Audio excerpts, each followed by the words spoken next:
is Amitabh Bachchan, an arrogant actor. क्या नाम क्या है तुम्हारा? मेरा नाम विजय। दीनानाथ जॉन। तुम लोग मुझे ढूंढ रहे हो और मैं तुम्हारा यहाँ इंतजार कर रहा हूँ। कादर खान के साथ डिसरिस्पेक्ट। मैंने कहा यार वो तो अमित है, सर्जी कब से हो गया? हाँ। और एक टाइम है जब उनका डाउनफॉल हद से ज्यादा बढ़ गया। About 90 crore rupees to be paid back. There were about 55 legal cases that were 55? against. Yeah. और इतनी सारी कंट्रोवर्सीज होने के बाद भी ना वो इररिलेवेंट नहीं हुए। हम भी वो हैं जो कभी किसी के पीछे नहीं पड़े।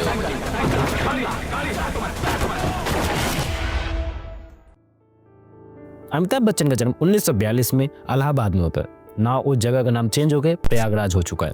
ये एक इंडियन एक्टर के साथ साथ ना एक फिल्म प्रोड्यूसर भी है और साथ ही साथ इनके पिताजी को हम लोग वैसे ही जानते हैं, हरिवंश राय बच्चन। इनको कौन नहीं जानता है, इनकी कविताएं हम लोगों ने कहीं ना कहीं कभी ना कभी जरूर सुनी होंगी। अपने युग में सबको अनुपम ज्ञात हुई अपनी हाला, अपने युग में सबको अद्भुत ज्ञात हुआ अपना प्याला। फिर भी वृद्धों से जब पूछा एक यही उत्तर पाया, अब न रहे वे पीने वाले, अब न रही वो मधुशाला। इन्होंने अपनी एजुकेशन सरवुड कॉलेज जो नैनीताल में वहां से पूरी करी एंड साथ ही साथ ये दिल्ली यूनिवर्सिटी में करोड़ीमल कॉलेज में भी पढ़ चुके हैं।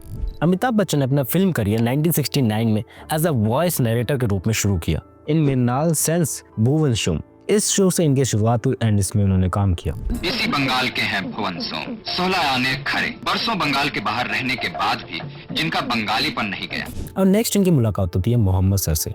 मोहम्मद सर के साथ मिलने के बाद ही इनका फिल्म का एक्टिंग करियर शुरू हुआ एंड कहा जाए ये उनके दूसरे बाप जैसे थे। थोड़ा बोलने में अलग लग रहा होगा, दूसरे पिताजी जैसे थे।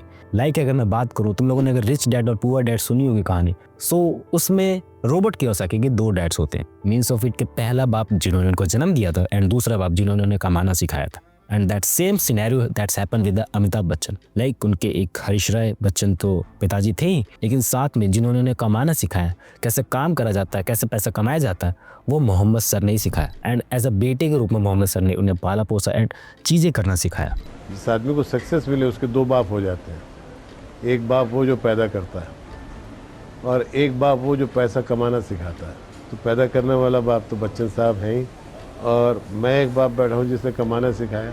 और 1970 आते तक उन्होंने बहुत सारी फिल्मों में काम किया, बहुत सारी फिल्में करी, जिसकी मदद से उन्हें जो पॉपुलैरिटी है ना मिलने लगी थोड़ी बहुत आसपास। जिस टाइम की उनकी फिल्में थी कुछ आनंद, जंजीर, रोटी कपड़ा और मकान।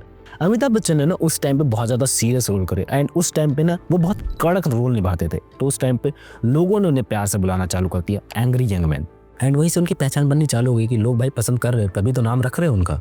और बात करी जाए 1970 से लेकर 1980 तक, तो उन्होंने ऐसी बहुत सारी फिल्में कर ली थी ना जिसने लोगों के दिलों में एक जगह बननी चालू हो गई थी कि ब्रो अमिताभ बच्चन है। लोग उनके फैन होने लगे, लोग उनके स्टाइल्स को कॉपी करने लगे एंड वो जो डायलॉग्स बोल रहे हैं वो फेमस होने लगे।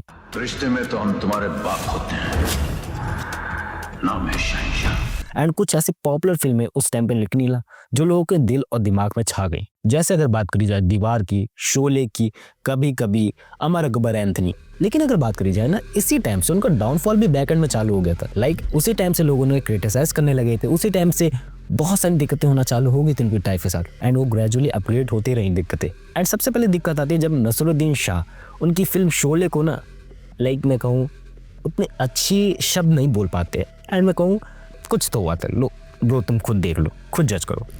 मसलन अमिताभ बच्चन मसलन उन्होंने तो कोई भी ग्रेट फिल्म नहीं बनाई।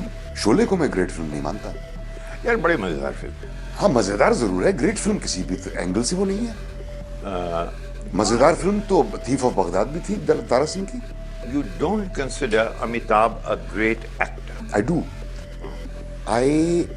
but as a great teacher of acting said about talent of actors, that your talent lies in your choices. And Naseeruddin Shah ने ना इस इंटरव्यू में लाइक अपने दिल की भड़ास भी निकाल ली एंड एट द एंड भाई सब कुछ संभाल भी लिया कि ब्रो मैं गुस्सा नहीं उससे, मैं कुछ बुरा भला नहीं कह रहा हूँ, मैं उसके चरित्र पे कुछ नहीं कह रहा हूँ, बस मैं थोड़ा बहुत दिल की भड़ास निकाल ली एंड एट में मैंने सिर्फ कंक्लूजन दे दी कि ब्रो अच्छा आदमी है।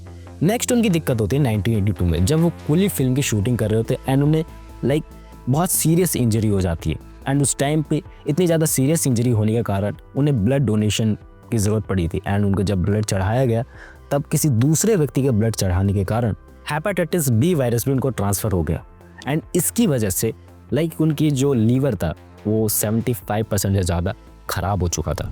अगर इस बीमारी का एग्जांपल लेके बताओ ना, ये बीमारी अगर किसी को हो गई तो उस बंदे को पता नहीं लगेगा कि उसको ये बीमारी हो गई, क्योंकि इसके कोई सिम्टम नहीं है। ये ग्रेजुअली तुम्हारे लीवर को बेकार करते ही जाएगा एंड इसको सिर्फ रोका जा सकता है। इस वायरस को खत्म नहीं करा जा सकता है, सिर्फ इसे प्रिवेंट करा जा सकता है। एंड अब उनका 25% लीवर ही काम करता है। कुछ डॉक्टर्स ने भी बोला कि उन्होंने अल्कोहल चालू कर दी थी, ये सब चीज़ें करी हो, मे भी तब इस वजह से हो गया।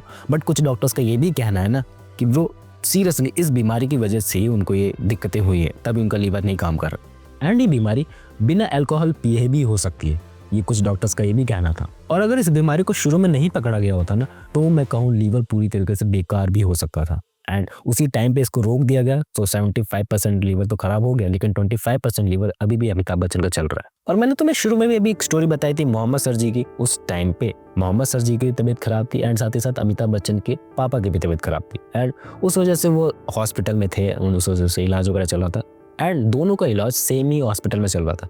बात करी जाए, अमिताभ बच्चन अपने पापा का तो ध्यान देंगे ही, लेकिन वो कभी मोहम्मद जी से मिलने नहीं आए। लेकिन आखिरी में मुझे इतना फील हुआ जबकि मेरा बाईपास हुआ, ओपन हार्ट सर्जरी, तो उसके 1-2 हफ्ता पहले इनके फादर जो थे बच्चन साहब, वो गिर गए थे।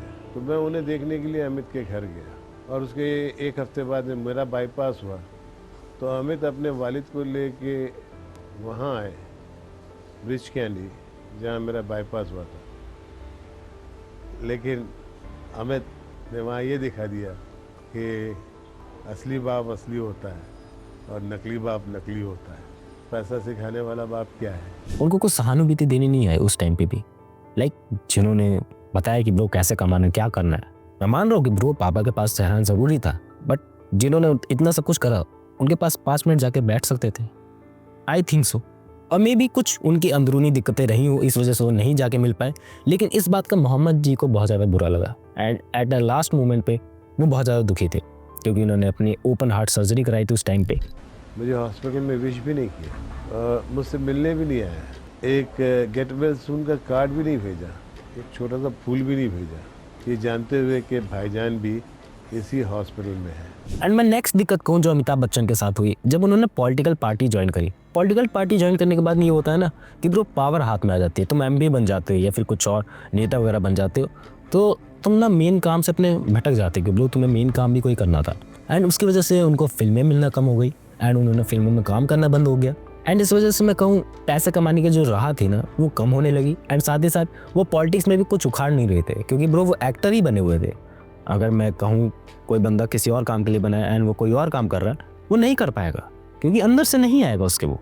एंड उसके बाद वो 2 साल तक एमपी बने रहे एंड उसके बाद उन्होंने एमपी का पद भी त्याग दिया एंड 1984 से 1987 तक वो पॉलिटिक्स में ही रहे एंड उसके बाद 1988 से उन्होंने फिल्म लाइन दोबारा पकड़ ली, फिल्मों में काम करना दोबारा चालू कर दिया। नेक्स्ट मैं स्टोरी बताऊं तो मैं कहूँ ये अमिताभ बच्चन के डाउनफॉल के नहीं है, लेकिन हाँ उनके रिश्तों में जो छेड़छाड़ हुई उस टाइम पे, उस बात की वो स्टोरी है। अगर बात करी जाए कादर खान के साथ, उनकी मैं कहूँ घनिष्ठ मित्रता हो गई थी बीच बीच में एंड कादर खान साहब उन्हें अमित कह के बुलाते थे। लेकिन जब एक बार भाई का फिल्म की शूटिंग चल रही थी तो प्रोड्यूसर ने उनसे पता है क्या बोला कि इनको अमित क्यों बोल रहे हो, सर जी बोलेंगे लिटरली। एंड उस बात का उस टाइम पे कादर खान जी को बहुत ज़्यादा बुरा लगा एंड उस टाइम पे अमित ने भी कुछ नहीं बोला, अमिताभ बच्चन ने भी कुछ नहीं बोला। सो इस बात को सुन के एंड उस इंटरव्यू को देख के भाई मैं इमेजिन कर सकता हूँ कि भाई कादर खान साहब क्या फील कर रहे थे एंड तुम लोग भी करोगे। अमित जी आ रहे थे वहाँ से, मैंने कहा यार वो तो अमित है, सर जी कब से हो गया?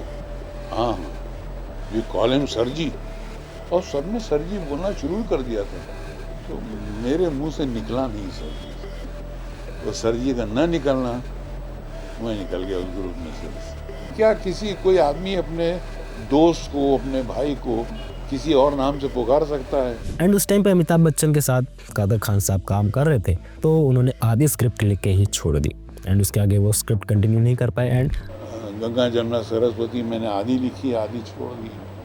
फिर उसके बाद कुछ फिल्में जो हैं वो आखिर की जो मैंने नहीं लिखी वो छोड़ दी। एंड वो जो रिलेशनशिप कादर खान और अमिताभ बच्चन के बीच में था या फिर जो दोस्ती थी वो ज़्यादा समय तक नहीं चल पाई। एंड 1990 के दशक में ना अमिताभ बच्चन के साथ बहुत बड़ी दिक्कत होती है। मैं कहूँ उनका एकदम से बहुत बड़ा डाउनफॉल आ जाता है एंड चीज़ें उस हिसाब से नहीं चल पाती जिस हिसाब से वो चाहते हैं एंड उनका पूरा बैंक करप्ट हो जाते हैं, उनके पूरे पैसे खत्म हो जाते हैं एंड ये तक नौबत आ जाती है ना कि वो मेरे को अपनी प्रॉपर्टी बेचनी पड़ेगी, ये तक नौबत आ जाती है। About 90 crore rupees to be paid back.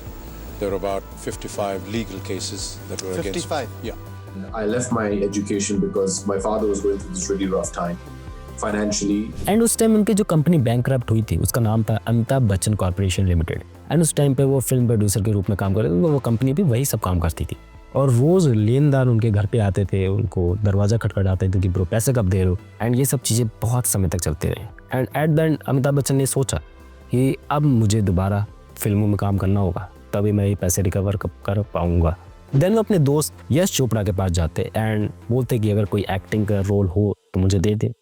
Then उस टाइम पे यश चोपड़ा जी फिल्म बना रहे थे मोहब्बतें एंड उस टाइम पे उनको वो रोल मिल जाता है एंड हम लोग को पता है ब्रो वो बॉक्स ऑफिस कलेक्शन क्रॉस करी वो फिल्म एंड वो फिल्म बहुत ज़्यादा बढ़िया लगी लोगों को एंड उस टाइम पे उन्होंने कौन बनेगा करोड़पति भी ज्वाइन करा, जिससे उनकी मैं कहूँ अर्निंग भी बन गई, पॉपुलैरिटी भी बन गई एंड उससे जो कर्जा था ना ओवरऑल चुक गया उनका एंड वो थोड़ा बहुत रिलैक्स हुआ उस टाइम पे क्योंकि वो 90 करोड़ का टेंशन है एंड वो सही हुआ टाइम के साथ। और इतनी सारी चीज़ें होने के बाद भी लाइक उनके बिहेवियर को लेके, उनके एटीट्यूड को लेके लोग अभी भी बुरा मानते हैं एंड मानना भी चाहिए, आई थिंक सो। एंड कुछ लोग रेडिट पे ये सब भी लिखते हैं, he is a terrible man, he is incredibly a bad person, you should ask those who know him well, I am author on the script writer, he is introduce lead actor legendary comedian Mohammed, he was given him a recommendation of Kader Khan was a screenwriter along with a scriptwriter, this guy betrayed both of them and showed height of his arrogance, ask those producer and director who worked with him and made him superstar, ask those junior artists and spot boys who worked in the film, they all hate him, finally ask the Gandhi family who he betrayed their trust, he is a sly, greedy, arrogant and disgusting।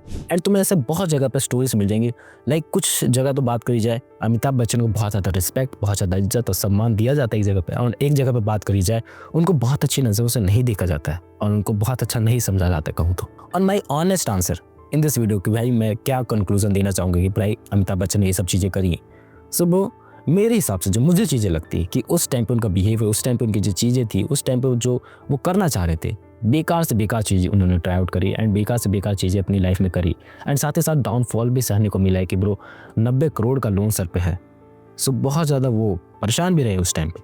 लेकिन मैं कहूँ ना कि अंदर से वो actor ऐसा था नहीं जैसा लोगों ने बना दिया, ही डिज़र्व इट, बट जो बीच बीच में स्टोरीज सुनने को मिलते हैं ना कि ब्रो ये अगर रियल स्टोरीज हैं और ये रियल चीज़ें हैं, so that actor was not good, may be there thought is.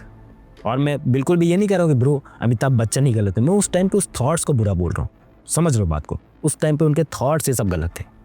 May be अब सही हूँ, मे बी ना हो, वी डोंट नो इट। या दैट्स अबाउट माई रिसर्च, जो भी मुझे रिसर्च से लगा, जो भी मुझे चीज़ें देखने से मिला। बाकी यार तुम लोग बताना क्या सोचते हो तुम लोग अमिताभ बच्चन के बारे में। बाकी मिलते हैं नेक्स्ट वीडियो में, बाय।